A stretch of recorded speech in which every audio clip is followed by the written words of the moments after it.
Hello guys, कैसे हो आप सब लोग। अबे कहाँ था अभी तुम इतने दिन से? बड़े दिनों बाद दिखा तुम्हें। हाँ, मार्केट? कौन सी मार्केट में गया था? चलो स्टार्ट करते हैं आज का topic guys. Mutual fund. Mutual fund. अच्छा, यहाँ से एक या दो टॉपिक शायद बचेंगे तुम्हारे एग्जाम्स के लिए, ठीक है, इंपॉर्टेंट। तो बाकी का देखेंगे कैसे करना है। फिलहाल तुम्हारा जो ये एफएमओ का, ठीक है, एफएमओ का सिलेबस है वो अंत की तरफ बढ़ रहा है धीरे धीरे करके, तो उसको साथ साथ में लिखते रहो, समरीज प्रिपेयर करते रहो। छोड़ दे उसको, छोड़ दे उसको। हाँ, मेरी बात सुन। क्या चल रहा है, क्या रहा है? नहीं पढ़ना? छोड़ दे छोड़ दे छोड़ दे छोड़ दे सारे काम। चलो सुनो। अबे ओए, चलो।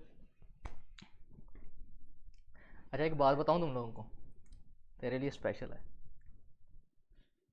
कि सभी को सब कुछ नहीं मिलता। जो तू पकड़ के बैठा उसको छोड़ दे, ठीक है। तो सभी को सब कुछ नहीं मिलता। नदी की हर लहर को साहिल नहीं मिलता। ये दिल वालों की दुनिया है गजब। किसी से दिल नहीं मिलता तो कोई दिल से नहीं मिलता, ठीक है। तो सारी चीज़ें टेम्पररी है, छोड़ दे, फ़ोन को छोड़ दे और लेट्स गो टू स्टडीज। समझा? चलो, तो स्टार्ट करते हैं आज का topic, that is mutual fund, ठीक है। म्यूचुअल फंड, किसी को पता म्यूचुअल के फंड के बारे में क्या होता है? म्यूचुअल फंड नहीं पता? म्यूचुअल फंड का मतलब होता है कि जहाँ पे आपके पैसे को पूल किया जाता है। पूल का मतलब क्या होता है? जिसमें छलांग लगाई जाती है, वो वाला पूल नहीं है। पूल का मतलब है कि तुम्हारे पैसे को क्या करना है, इकट्ठा करना है। उस पैसे को इकट्ठा करके, उस पैसे को इकट्ठा करके हम लोग अच्छी अच्छी जगह पे इन्वेस्ट करेंगे। That is mutual fund. Mutual fund का नाम सुनते हैं ना, दिमाग में हमें हमें पता क्या लगता है? हमें लगता है म्यूचुअल फंड का मतलब है कि एक इंस्टीट्यूशन होगी बड़ी सी, जैसे बैंक है तो बैंक का नाम म्यूचुअल फंड रख दिया होगा, वहां पे जाके पैसा जमा करवाते हैं। ऐसा कुछ नहीं है। म्यूचुअल फंड एक बिजनेस है। क्या है? बिजनेस है। उसमें क्या होता है, प्रोफेशनल लोग बैठे हैं, ठीक है। अगर तुम लोग खुद मार्केट में पैसा लगाओगे तो क्या होगा? गलती होने के चांसेस हैं। म्यूचुअल फंड में कुछ लोग क्या है, बैठे हुए हैं, प्रोफेशनल बैठे हुए हैं। आप अपना पैसा उठा के किसको दे रहे हो? प्रोफेशनल्स को दे रहे हो। वो प्रोफेशनल लोग क्या कर रहे हैं, उस पैसे को बढ़िया जगह पे इन्वेस्ट कर रहे हैं। फिर जितना भी पैसा वहां से इकट्ठा होकर तुम्हें मिलता है, उस पैसे में से वो अपनी फीस काटते हैं और बाकी का रिटर्न तुम लोगों को प्रोवाइड करवाते रहे। This business is called as mutual fund. तो कई लोगों को ना ये चीज़ की वो है, क्या कहते हैं, कन्फ्यूजन रहती है कि उनको लगता है कि म्यूचुअल फंड एक इंस्टीट्यूशन है, कोई बड़ी सी जगह होगी जहां पे लोग बैठे होंगे। ऐसा कुछ नहीं है। म्यूचुअल फंड एक बिजनेस है, कोई भी बंदा कर सकता है। कोई भी बंदा कर सकता है, मतलब कि जो भी बंदा म्यूचुअल फंड का बिजनेस करेगा उसको रजिस्टर्ड होना पड़ेगा एज अ म्यूचुअल फंड, और वो इंसान क्या कर सकता है, म्यूचुअल फंड का बिजनेस कर सकता है, ठीक है। तो ये म्यूचुअल फंड होता है। अब देखते हैं म्यूचुअल फंड की डेफिनेशन क्या दी हुई है। एक आइडिया हो गया कि चैप्टर में क्या आएगा। Mutual fund is a trust. क्या होती है बेटा? It is a trust. एक ट्रस्ट है, ठीक है। ट्रस्ट का मतलब क्या है? जैसे आप लोग सुनते हो ना, ट्रस्ट बनाई है किसी की, दैट इज ट्रस्ट, ठीक है। तो म्यूचुअल फंड एक ट्रस्ट है विच पूल द सेविंग। क्या करती है वो? सेविंग्स को पूल, जितने आप लोगों ने पैसा इकट्ठा करा हुआ है उसको क्या करती है? पूल करती है, सेविंग को पूल करती है। Of the large number of investor, ठीक है। तो कई सारे इन्वेस्टर खड़े हैं, सारे इन्वेस्टर खड़े हैं बाहर। तो बाहर के जितने इन्वेस्टर, उनकी सेविंग को क्या कर रही है? पूल, मतलब उन सभी की सेविंग को क्या कर रही है? इकट्ठा कर रही है। एंड उन्हीं पैसे को क्या कर देगी? आगे री इन्वेस्ट कर देगी for the fund for which earning profit and distribution among the investors. मतलब क्या बोला कि यहाँ पे मेरे इन्वेस्टर खड़े हैं और मैं हूँ जो म्यूचुअल फंड का बिजनेस कर रहा हूँ, और यहाँ पे मैंने इन्वेस्टमेंट करनी है। तो मैंने क्या करनी है? इन सभी से क्या कर रहा हूँ बेटा? सभी से क्या कर रहा हूँ? सेविंग को पूल कर रहा हूँ। पूल करके मतलब इन सभी की सेविंग को इकट्ठा करके इसी पैसे को आगे क्या कर रहा हूँ? री इन्वेस्ट कर रहा हूँ। और री इन्वेस्ट करने के बाद में मैं उसी पैसे से जितना भी रिटर्न आ रहा है, उस रिटर्न को वापस इन लोगों तक पहुंचा रहा हूँ। तो एक इंटरमीडिएरी के तरीके से मैं काम कर रहा हूँ। That trust is called as mutual fund. That trust is called as mutual fund. समझे? तो ये म्यूचुअल फंड होती है। इसमें म्यूचुअल फंड में क्या होता है कि आप लोग डिफरेंट डिफरेंट स्कीम्स इसमें लॉन्च की जाती है, ठीक है, डिफरेंट डिफरेंट ऑब्जेक्टिव के साथ में। Each mutual fund has on each mutual fund is manage by the fund manager. तो इस पूरे के पूरे म्यूचुअल फंड को मैनेज कौन करता है? फंड मैनेजर एक बंदा होता है, वो इसको मैनेज करता है with the help of other team professional. और पूरे के पूरे बंदे जो इनके इनमें रखे होते हैं डाटा प्रोफेशनल्स, ठीक है। तो कुछ प्रोफेशनल लोगों को तुम लोग अपना पैसा प्रोवाइड करवा रहे हो, ठीक है। कुछ प्रोफेशनल लोगों को तुम लोग अपना पैसा प्रोवाइड करवा रहे हो, और वो लोग आगे इन्वेस्ट करके वहां से क्या जनरेट करके दे रहे हैं? प्रॉफिट। और उस प्रॉफिट में से अपनी फीस निकाल कर बाकी पैसा तुम लोगों को रिटर्न कर देते हैं। This business is called as mutual fund. समझ गए? तो वो प्रोफेशनल कौन होगी? जिन लोगों को मार्केट की बहुत ही अच्छी क्या होगी, समझ होगी, और वो लोग प्रोफेशनल की कैटेगरी में आएंगे, ठीक है। चलो, अब आता फीचर्स। फीचर्स में क्या आएगा, म्यूचुअल फंड कैसा है, पहले आपकी सेविंग्स को क्या कर रहा है, फंड को क्या कर रहा है, मोबिलाइज कर रहा है थ्रू सेल ऑफ यूनिट। मतलब म्यूचुअल फंड क्या करता है, अपनी यूनिट सेल करता है। क्या करता है, यूनिट्स सेल करता है, ठीक है, यूनिट बेच के उसमें से क्या क्या करता है, पैसा उठा लेता है। तो मतलब इन्वेस्टर को क्या देगा, अपनी यूनिट्स, और वहाँ से पैसा उठा लेगा। फिर अपॉर्चुनिटी प्रोवाइड करवाता है इन्वेस्टमेंट की अपॉर्चुनिटी प्रोवाइड करवा रहा है हमें, ठीक है। आइडल इन्वेस्टमेंट, बढ़िया इन्वेस्टमेंट कौन सी है इसके बारे में कौन बताता है, म्यूचुअल फंड, ठीक है। फिर अर्न करके दे रहा है एक रीजनेबल रिटर्न, कि जो पैसा मैं इन्वेस्ट कर रहा हूँ उसके ऊपर जो मेरे को इनकम आ रही है, जो रिटर्न मिल रहा है, जो मेरे को रिटर्न मिल रहा है वो क्या है, रीजनेबल होना चाहिए। जाग जा, सोना नहीं, ठीक है, सोएगा कोई नहीं। चलो, उसके बाद में म्यूचुअल फंड एम्प्लॉयज प्रोफेशनल, इसमें कौन लोग होते हैं, प्रोफेशनल है, जो लोग मैनेज कर रहे हैं फंड को, मार्किंग करते रहो साथ साथ में, ठीक है। उसके बाद में फ्लेक्सिबल इन्वेस्टमेंट है। फ्लेक्सिबल इन्वेस्टमेंट है मतलब अगर तुम लोग चाहो तो अपनी इन्वेस्टमेंट को चेंज कर सकते हो। मैंने कहा था इक्विटी में पैसा लगाओ, अब मैं बोल रहा हूँ डेट में पैसा लगाओ, तो मैं क्या कर सकता हूँ, अपनी इन्वेस्टमेंट को चेंज करवा सकता हूँ। तो ये सारे पॉइंट्स है किसके, म्यूचुअल फंड के, कि म्यूचुअल फंड जो है उसके कौन कौन से फीचर्स हैं, ठीक है, म्यूचुअल फंड कैसा है उसके बारे में लिखा हम लोगों ने। अब आता है इंपॉर्टेंस ऑफ म्यूचुअल फंड। अगर तुम लोग म्यूचुअल फंड में पैसा लगाओगे तो उसके क्या क्या फायदे मिलेंगे तुम लोगों को, इंपॉर्टेंस क्या है, क्यों म्यूचुअल फंड जरूरी है। सबसे पहले डोमेस्टिक लोगों की सेविंग को बढ़ाना है, किसकी, डोमेस्टिक सेविंग्स को बढ़ाना। दूसरा, कंपनी को हेल्प करना टू गेट अलॉटमेंट, ठीक है, कंपनीज को भी हेल्प करता है टू गेट द अलॉटमेंट्स। मतलब जब कंपनीज को पैसा चाहिए तो उन कंपनी में म्यूचुअल फंड क्या करता है, इन्वेस्ट करता है और उनसे शेयर्स खरीद लेता है। कौन, म्यूचुअल फंड। सेफ है और हाई रिटर्न्स है। सेफ इन्वेस्टमेंट मानी जाती है म्यूचुअल फंड में पैसा लगाना। अब सर सेफ क्यों माना जाता है, क्या म्यूचुअल फंड में पैसा लगाना बिल्कुल सेफ है, बताएगा कोई, क्या म्यूचुअल फंड में अगर मैं पैसा लगाता हूँ क्या वो सेफ है। ये जो उन्होंने पॉइंट लिखा है कि म्यूचुअल फंड में पैसा लगाना सेफ है और ये प्रोवाइड करवाता हाई रिटर्न, क्या ये बात सच है, क्या म्यूचुअल फंड में कोई रिस्क होता है या नहीं होता, होता है, पक्की बात है। म्यूचुअल फंड की ऐड देखिए, mutual fund is a subject to market risk, read all the terms and condition carefully, है ना। तो उन्होंने बोला कि म्यूचुअल फंड, लोगों के दिमाग में ये बैठ गया था कि म्यूचुअल फंड बिल्कुल सेफ है, ऐसा कुछ नहीं है। म्यूचुअल फंड में मार्केट का जो रिस्क है वो कभी खत्म नहीं होता, मार्केट का जो रिस्क है वो कभी भी खत्म नहीं होता। तो इसलिए उन्होंने बोला म्यूचुअल फंड जो है वो सेफ तो है। सेफ कैसे है, क्योंकि आप लोग खुद इन्वेस्ट नहीं कर रहे हो। अगर मैं चाहूँ तो क्या मैं आज खुद इन्वेस्ट कर सकता हूँ किसी भी कंपनी में, इजीली कर सकता हूँ, लेकिन मेरे पास कितनी का नॉलेज है ना, कितनी का नॉलेज है मेरे पास, मैं तो इतना तो हूँ नहीं ज्ञानी मार्केट का कि मेरे को मार्केट के बारे में सारा कुछ पता है। तो मैं क्या कर रहा हूँ, मैं खुद ना इन्वेस्ट करके अपना पैसा किसको दे रहा हूँ, प्रोफेशनल्स को। अब जो प्रोफेशनल बंदे बैठे हैं वो तो इस मार्केट के क्या है, नॉलेजेबल पर्सन। अगर वो लोग इन्वेस्ट करके देंगे तो एक तरीके से मेरी इन्वेस्टमेंट क्या है, सेफ है। लोगों के दिमाग में ये बैठ जाता है कि म्यूचुअल फंड ही सेफ है, नहीं, वो भी मार्केट से इफेक्ट करता है, बस आप अपना पैसा खुद नहीं लगाते, इसलिए म्यूचुअल फंड के थ्रू हम लोग प्रोफेशनल्स के थ्रू पैसा लगाते हैं, इसलिए म्यूचुअल फंड इज सेफ, ठीक है, एज कंपेयर टू अदर्स। फिर आता है सर्विसेज ऑफ प्रोफेशनल्स, ठीक है, यहाँ पे प्रोफेशनल लोग बैठे हैं, वो आपको सर्विसेज प्रोवाइड करवा रहे हैं, आपके पैसे को री इन्वेस्ट करके देते हैं ताकि आप लोग बढ़िया गेन, कैपिटल गेन वहाँ से ले सको। इन्वेस्टर को काफ़ी सारा बेनिफिट है, एक तो उसको अच्छी अपॉर्चुनिटी मिल जाती है कहाँ इन्वेस्ट करना है, एक उसका पैसा जो है वो अच्छी जगह पे लग जाता है और सेफली उसका पैसा रखता है, इसलिए, ठीक है, सेफली मतलब कि जो उसको मार्केट की नॉलेज नहीं थी अब वो प्रोफेशनल लोग उसको अच्छे तरीके से क्या कर सकते हैं, इन्वेस्ट करके देते हैं। फिर अवेयरनेस क्रिएट करवाता है, आपको पता म्यूचुअल फंड के बारे में भी अवेयरनेस बड़ी ज़्यादा आती है कि ज़्यादा से ज़्यादा लोगों को एजुकेट किया जाता है। एक पॉइंट मेरे को बताना था तुम लोगों को, यहाँ पे है या नहीं है देखेंगे आगे। म्यूचुअल फंड की ऐड कभी भी कोई सेलिब्रिटी नहीं कर सकता, म्यूचुअल फंड की ऐड कोई भी सेलिब्रिटी नहीं कर सकता। सर झूठ बोल रहे हो आप, हमने तो देखा है, सचिन तेंदुलकर को देखा है म्यूचुअल फंड की ऐड करते हुए, देखा है। और कौन ऐड करता है म्यूचुअल फंड की, देखिए सचिन ने करी थी ना म्यूचुअल फंड की ऐड, है ना। और भी किसी की सुनी हो आप लोगों ने, तो सर हम लोगों ने तो देखी है म्यूचुअल फंड की ऐड, सेलिब्रिटी करते हैं, आप तो झूठ बोल रहे हो। बेटा म्यूचुअल फंड को प्रमोट करना इज डिफरेंट और किसी पर्टिकुलर बिजनेस को प्रमोट करना इज डिफरेंट। जैसे आईसीआईसीआई का म्यूचुअल फंड है, ठीक है, बिरला का अपना म्यूचुअल फंड है, एसबीआई का अपना म्यूचुअल फंड है।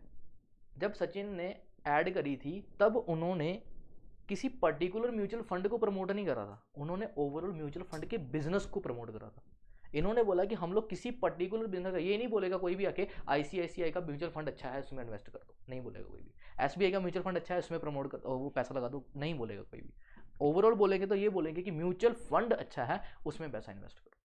तो इसलिए टाइम टू टाइम इसमें अवेयरनेस आती रहती है, जिसमें आपको बताया जाता है कि म्यूचुअल फंड में आप लोग अपना पैसा क्या कर सकते हो बेटा, सेफ तरीके से क्या कर सकते हो, इन्वेस्ट कर सकते हो।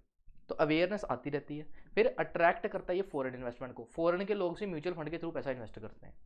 ठीक है, तो ये सारे बेनिफिट्स हैं। इंपॉर्टेंस बोल लो, बेनिफिट्स बोल लो, एक ही बात है। म्यूचुअल फंड क्या क्या करके देता है, आपकी डोमेस्टिक सेविंग्स को बढ़ाता है, आपकी कंपनीज जो है उनको फंड प्रोवाइड कराता है और वो आपको शेयर्स अलॉट करते हैं। सेफ इन्वेस्टमेंट मानी जाती है, हाई रिटर्न्स इसमें होते हैं। प्रोफेशनल के थ्रू हम लोग अपना पैसा इन्वेस्ट कर रहे हैं, री इन्वेस्ट करके हम लोग कैपिटल गेन लेंगे। बेनिफिट है किसको बेटा, इन्वेस्टर्स को। क्रिएट करके देता है क्या, अवेयरनेस। और अट्रैक्ट किसको कर रहा है, फॉरेन इन्वेस्टमेंट को क्या करके दे रहा है बेटा, अट्रैक्ट करके दे रहा है। ठीक है, तो ये सारे क्या थे, इसके इंपॉर्टेंस थे। अब आते हैं क्लासिफिकेशंस ऑफ म्यूचुअल फंड की। म्यूचुअल फंड की क्लासिफिकेशंस क्या क्या है, ठीक है, क्या क्या क्लासिफिकेशंस है म्यूचुअल फंड की। और फिर आता है टाइप ऑफ म्यूचुअल फंड। ठीक है, अब नाम सुनते रहो बस, इसमें ज़्यादा नहीं देखना। क्लासिफिकेशन कौन कौन सी है, एक तो सबसे पहले on the basis of structure, structure के हिसाब से देखें। एक होती है क्लोज एंडेड, एक होती है ओपन एंडेड। ठीक है, इंटरवल छोड़ो। ठीक है, क्लोज एंडेड का मतलब क्या होता है, क्लोज एंडेड मतलब एक ऐसी स्कीम जिसमें आप लोग पैसा लगाते हो लेकिन एक टाइम पीरियड दिया होता है कि इतनी देर तक तुम लोग पैसा लगाओगे, उससे ज़्यादा नहीं। ठीक है, जैसे यहाँ पे मैच्योरिटी पीरियड बताई हुई है कि 5 से 7 सालों की मैच्योरिटी है, तो मतलब एक टाइम पीरियड दे देते हैं कि इतनी देर तक आपका पैसा इन्वेस्ट किया जाएगा, उसके बाद में आपको वापस मिल जाएगा। That is close ended. ठीक है, ओपन एंडेड क्या होगी, जहां पे किसी भी तरीके की मैच्योरिटी नहीं है, जब मर्जी आप पैसा लगाओ, जब मर्जी आप पैसा निकलवा लो, उसमें कोई भी तरीके की आपको ऊपर मैच्योरिटी पीरियड ना ही रखा हुआ है, ना ही आपको किसी भी बंधन में उन्होंने बांधा हुआ है। आप जब मर्जी आओ, आप जब मर्जी जाओ, आपके लिए खुले द्वार है। ठीक है, इसको बोलते हैं ओपन एंडेड। ठीक है, उसके बाद में है, अच्छा ये चीज़ याद रखना बस कि जो ओपन एंडेड होता है, यहाँ पे म्यूचुअल फंड की जो क्लोज होता है, जब मार्केट क्लोज होती है हर दिन, ठीक है, उस दिन की एनएवी यहाँ पे लिखी जाती है। ओपन एंडेड स्कीम में क्या होता है, जब मार्केट क्लोज होती है हर दिन की, जब मार्केट क्लोज होती है उस दिन की एनएवी ली जाती है। तुम्हें भी आ सकता है कि बताओ ओपन एंडेड और क्लोज एंडेड में कौन सी मार्केट वैल्यू लेनी है। तो एनएवी कहाँ की ली जाती है, जब दिन मार्केट क्लोज होती है, उस हर दिन मार्केट जब क्लोज होती है उस दिन की एनएवी लेनी है। ठीक है, लेकिन जो क्लोज एंडेड होती है वहाँ पे एनएवी जो होती है वो पहले से डिसाइड की जाती है। ठीक है, तो option of the selling back the unit the mutual fund of the periodic repurchase at NAV related to price and the listed in the secondary market, क्योंकि उनको प्राइस अपना क्या करके सेकेंडरी मार्केट में क्या करवाना पड़ता है, वहाँ पे लिस्ट करवाना पड़ता है। बस ये चीज़ थी। अब एट बेसिस ऑफ नेचर के हिसाब से देखें तो क्या है, एक इक्विटी ओरिएंटेड होते हैं और एक डेट होते हैं और एक होते हैं बैलेंस्ड। ऐसे बंदे जो रिस्की हैं, जिनको डर नहीं है, खौफ नहीं है कोई भी, वो कहते हैं मस्ती से चलेंगे ज़िंदगी में, हम लोग रिस्क उठाएंगे। रिस्क है तो इश्क है। तो ये लोग क्या कर रहे हैं, ये लोग बोल रहे हैं कि हम लोग इक्विटी में पैसा डालेंगे। आपको पता ना इक्विटी क्या होती है, थोड़ी सी रिस्की। तो ये लोग बोल रहे हैं हम लोग इक्विटी में पैसा डालेंगे, हमें ज़्यादा पैसा चाहिए। ठीक है, हमें क्या चाहिए, ज़्यादा पैसा चाहिए। ठीक है ना, तो रिस्क लेंगे और हाई रिटर्न कमाएंगे। That is equity mutual fund, जो लोग इक्विटी में पैसा डालते हैं। बड़ी में डेट म्यूचुअल फंड, डरपोक जो लोग होते हैं। ठीक है, कोई दिल पे मत लेना, डरपोक का मतलब नहीं है, मतलब जो लोग ये चाहते हैं कि यार हमारी इन्वेस्टमेंट सेफ रहे, हम लोग डेट सिक्योरिटीज़ में पैसा लगाएंगे, हमारे पैसे को सेफ रखो, हमें ज़्यादा पैसा नहीं चाहिए, हमें नहीं चाहिए हम लोग ज़्यादा पैसा रिटर्न कमाएं, हमारे पैसे को सेफ तरीके से रखो और थोड़ा थोड़ा पैसे करके हमें मिलता रहे return. That is debt mutual fund. तो वो लोग डेट में पैसा डालते हैं। और एक वहाँ पता कौन होते हैं, ना तो वो इधर के ना तो वो उधर के, वो होते हैं बीच वाले। मतलब ना तो वो ज़्यादा इक्विटी में लगाएंगे, ना तो वो डेट में लगाएंगे, लेकिन बैलेंस्ड करके चलेंगे। अगर इक्विटी में वो 50% लगा रहे हैं तो 50% कहाँ पे लगा देंगे, डेट में लगा देंगे। तो बैलेंस करके चलेंगे अपनी लाइफ को। ऐसे लोग क्या करते हैं, ज़िंदगी में आगे बढ़ते हैं, जो हर एक चीज़ को क्या करके चलते हैं, बैलेंस करके चलते हैं। रिस्क भी लेना है, लेकिन ये नहीं है कि तुम हर जगह रिस्क लो। ठीक है, कुछ जगहों पे क्या करना चाहिए, अपने आप को पीछे कर लेना चाहिए। चलो आगे आता है इक्विटी में क्या क्या बताया गया उन्होंने। इक्विटी आप लोग लार्ज कैपिटल फंड में, ठीक है, लार्ज कैपिटल फंड में लगा सकते हो, मिड कैप फंड में लगा सकते हो, स्मॉल कैपिटल फंड मतलब small companies, large companies, middle level companies, ऐसी कंपनीज में लगा सकते हो। टैक्स सेविंग म्यूचुअल फंड होते हैं, अगर तुम लोग इनमें पैसा लगाते हो तो जितना भी पैसा कमाओगे वहाँ से वो सारा का सारा क्या होगा, टैक्स फ्री। तो ये आते हैं इक्विटी में लार्ज कंपनी, स्मॉल कैप और अपनी मिड कैप। ठीक है, 3 याद रख लेना और एक टैक्स सेविंग, बस 3 ही 4 याद रख लेना। यहाँ पे डेट में कहाँ पे लगाते हो, एक होती है गिल्ट सिक्योरिटी। कौन सी सिक्योरिटी, गिल्ट सिक्योरिटीज। ठीक है, गिल्ट सिक्योरिटीज में पैसा लगाते हैं, ये गवर्नमेंट बेस्ड सिक्योरिटी होती है। कौन सी, गवर्नमेंट बेस्ड। गिल्ट सिक्योरिटी, जी से गिल्ट और जी से गवर्नमेंट सिक्योरिटीज, ठीक है। तो डेट सिक्योरिटीज में या तो गिल्ट में लगा दो या तो मनी मार्केट के फंड, ठीक है, जो मनी मार्केट के इंस्ट्रूमेंट्स पढ़े थे ना तुम लोगों ने, याद हो किसी को तो, सर कहाँ याद है हमें, ठीक है, तो पहला लेक्चर देखो जाके। तो मार्केट, जो मनी मार्केट के इंस्ट्रूमेंट्स हैं वहाँ पे आप लोग लगाते हैं जहाँ पे 1 साल से कम टाइम की मैच्योरिटी होती है, क्योंकि 1 साल में आपका पैसा क्या मिल जाएगा आपको वापस, ठीक है। फिर इनकम ओरिएंटेड होती है, ये सेफ इन्वेस्टमेंट मानी जाती है जहाँ पे रेगुलर इनकम आपको मिलती रहती है, मतलब यहाँ ऐसी जगह पे पैसा इन्वेस्ट किया जाता है जहाँ से इनकम रेगुलर बेस के ऊपर आपको मिलती जाए, ज़्यादा देर नहीं लगाते, ठीक है, लेकिन रेगुलर बेस के ऊपर आपकी इनकम आपको मिलती रहती है, ठीक है।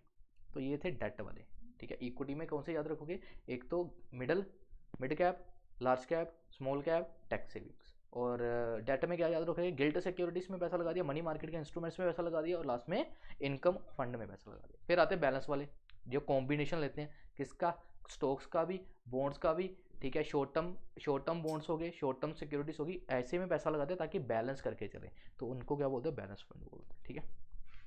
फिर आता है इन्वेस्टमेंट ऑब्जेक्टिव, आपका ऑब्जेक्टिव कैसा है, आपका ऑब्जेक्टिव क्या है, आपने ग्रोथ करनी है, आपका ऑब्जेक्टिव क्या, आपने इनकम लेनी है, या आपका इंडेक्स स्कीम का ऑब्जेक्टिव है। तो ऑब्जेक्टिव अगर तो मैं चाहता हूँ मैं ग्रोथ करूँ तो किस में पैसा लगाना चाहिए तुम्हारे अकॉर्डिंग, अगर मैं चाहता हूँ कि मेरे को ग्रोथ करनी है आने वाले टाइम पे, तो मैं कहाँ पैसा लगाना प्रेफर करूँगा, हाँ कहाँ पे लगाऊँ, इक्विटी में लगाऊँ, डेट में लगाऊँ, सिंपल वर्ड में इक्विटीज में, ठीक है ना। तो इक्विटी में पैसा लगाएंगे तो क्या होगी बेटा, ग्रोथ होगी, क्या होगी, ग्रोथ होगी।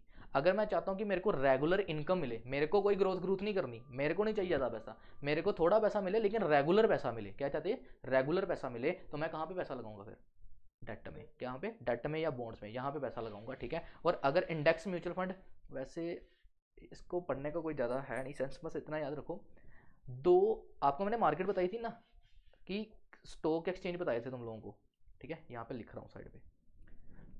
एक था आपका बीएससी, बीएससी का फुल फॉर्म क्या था, बॉम्बे स्टॉक एक्सचेंज, ठीक है।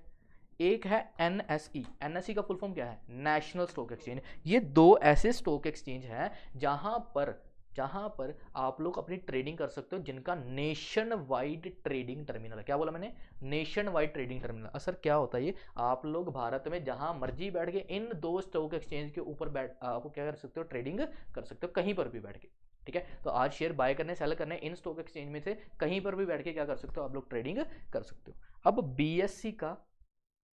बीएससी का एक इंडिकेटर है, उसका नाम है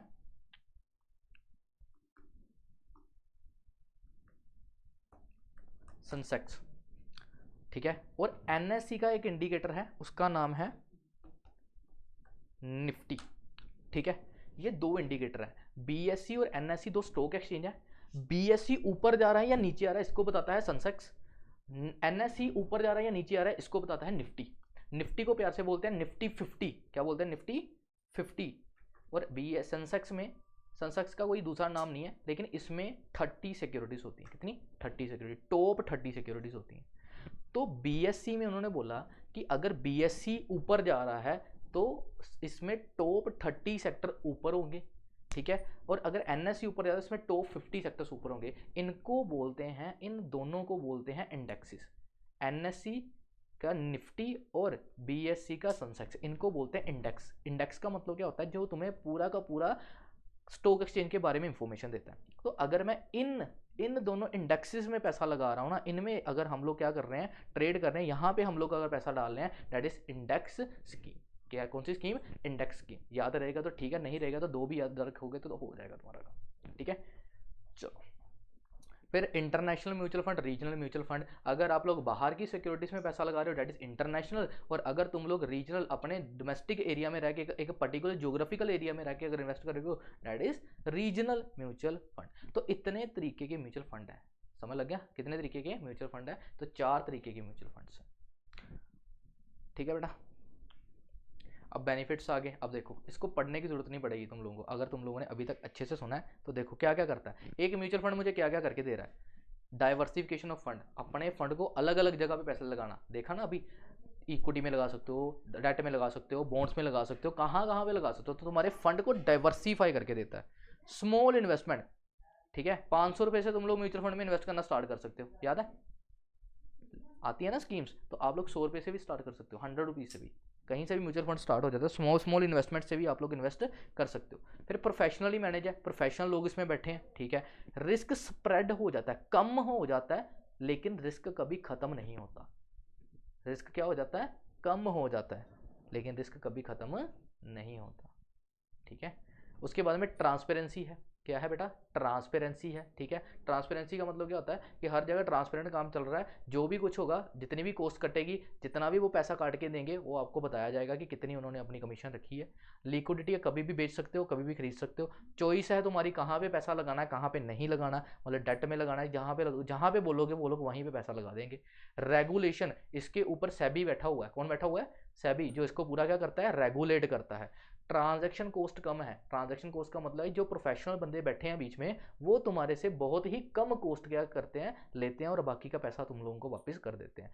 टैक्स बेनिफिट मिलता है, क्योंकि टैक्स बेनिफिट स्कीम्स में अगर इन्वेस्ट करोगे तो तुम्हें क्या मिलेगा, टैक्स बेनिफिट मिलेगा। अफोर्डेबिलिटी है, कोई भी person, even though low level का बंदा भी यहाँ पे इन्वेस्ट कर सकता है ईजी वे में। कन्वीनियंट है, घर बैठे के भी आप लोग ग्रो की एग्जांपल आती है ना, बहुत बार वहाँ पे ऐड आती है, तो ग्रो पे इन्वेस्ट कर दो, किसी में भी इन्वेस्ट कर सकते हो, फ्लेक्सिबल है, किसी भी स्कीम में जाके तुम लोग इन्वेस्ट कर सकते हो। तो these are the advantages, benefits. मैं बोलता हूँ अगर नहीं भी पढ़ा हो ना इनको, तब भी अगर तुम लोग ऊपर वाला पूरा सुन के आए हो तो तुम्हें ये पॉइंट्स ऑटोमेटिकली बन ही जाएंगे कि एक म्यूचुअल फंड मुझे क्या करके दे रहा है।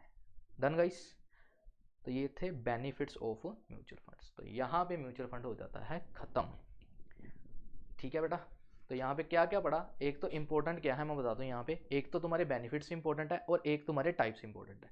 ये दो ही क्वेश्चन इंपॉर्टेंट है, क्योंकि बाकी अगर फीचर्स आएंगे तो यहीं से लिख लोगे, इंपॉर्टेंस आएंगे तब भी आप वहीं से लिख लोगे, तब भी बन जाएगा आप लोगों को, ठीक है। तो बस एक लास्ट बार मेरे को ये बता दो बस, म्यूचुअल फंड का मतलब क्या होता है। Mutual fund is a trust which is collect और पूल द इन्वेस्टमेंट, क्या करता है, पूल करता है आपकी इन्वेस्टमेंट को, आपकी सेविंग को, और इसी पैसे को री इन्वेस्ट कर देता है। कहाँ पे री इन्वेस्ट कर देता है, बिजनेसेस में, और वहां से जितना रिटर्न आ रहा है उसमें से क्या करता है, अपनी फीस निकाल के बाकी का सारा पैसा तुम्हें क्या कर देता है, वापिस कर देता है। तो this is called as mutual fund. Done guys. चलो, तो यही हम लोगों को पढ़ना था आज, म्यूचुअल फंड। तो यहाँ पे म्यूचुअल फंड खत्म होता है। अब एक या दो टॉपिक जो बचेंगे वो नेक्स्ट क्लासेस में हम लोग कवर करेंगे, ठीक है गाइस। चलो फिर मिलते हैं नेक्स्ट क्लासेस में।